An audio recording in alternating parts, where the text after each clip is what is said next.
Hey, and welcome to The Explainer. Today we're going to get into some fascinating medical detective work, and it all comes from the Rothman Orthopedic Institute. I mean, it sounds completely backward, doesn't it?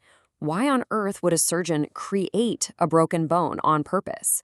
Well, it turns out that sometimes breaking a bone is actually the very first step to fixing a really painful long-term problem. So, let's get into it. Okay, so to really get why a surgeon would do this, we've got to understand the problem they're up against. And believe it or not, it all boils down to a teeny tiny difference in length. We're talking millimeters. So picture this. You've got two bones in your forearm, right? The radius and the ulna. Now, what if one of them, the ulna, is just a little bit too long? And when I say little, I mean just 2.5 millimeters. That's it.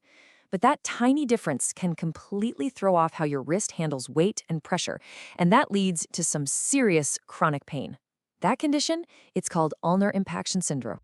Now, the solution they came up with, and this goes way back to the 1940s, is, well, it's pretty direct.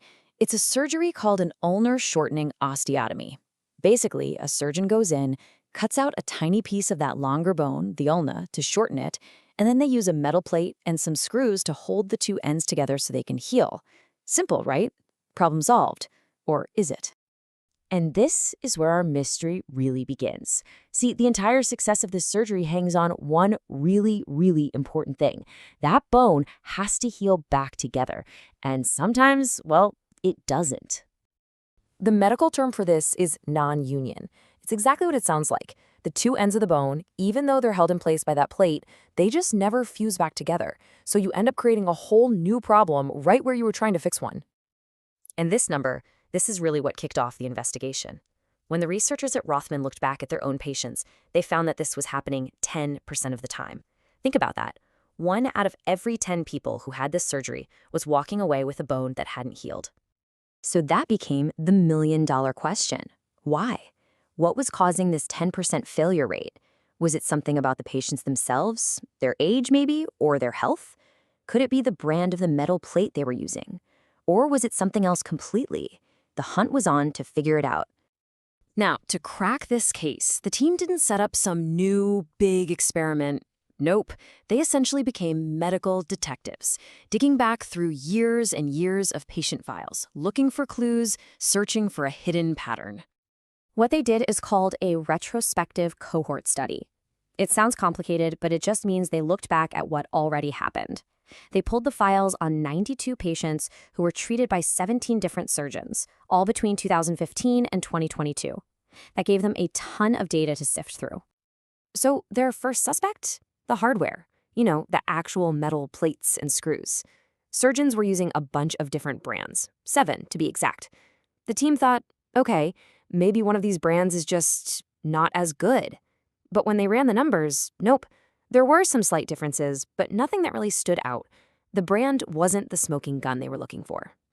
All right, so the brand of the implant was a dead end. The investigators had to dig deeper. They started looking at everything else. I'm talking patient age, their BMI, how many screws were used in the plate, exactly where on the bone the cut was made, literally dozens of factors. They were just trying to find anything that was different in the patients who didn't heal.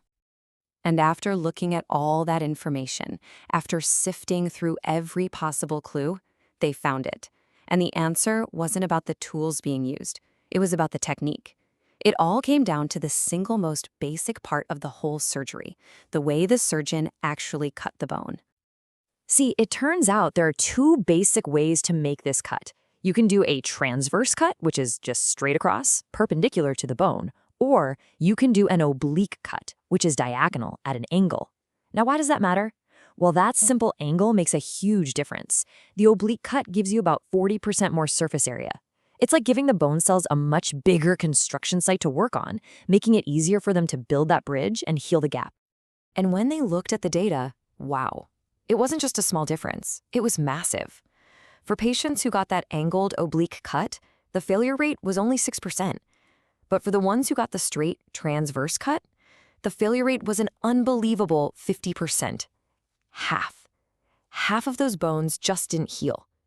That was the answer. So in the end, it wasn't the brand. It wasn't the patient's age or BMI. It wasn't how many screws they used.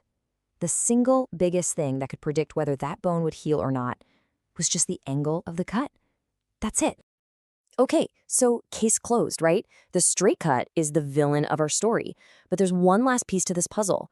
What does this actually mean for those patients in that 10% group? Is having an unhealed bone a total disaster? Well, check this out. This is the final twist in the story.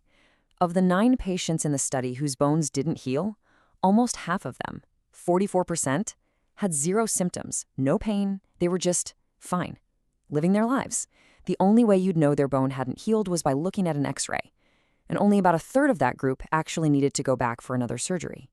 So what are the big takeaways here? First, and this is a big one, technique can be way more important than technology. How you do something matters more than what you do it with. Second, even though that non-union rate is about 10%, the rate of actually needing a second surgery is much, much lower, only about 3%. And finally, for a lot of patients, a failure on an X-ray doesn't actually mean failure in real life. If it doesn't hurt, it might not be a problem. And that really leaves us with one final, pretty powerful thought. This whole mystery was solved without a new invention or some breakthrough drug. It was solved by just looking back at data that was already there, sitting in patient files. It really makes you wonder, doesn't it?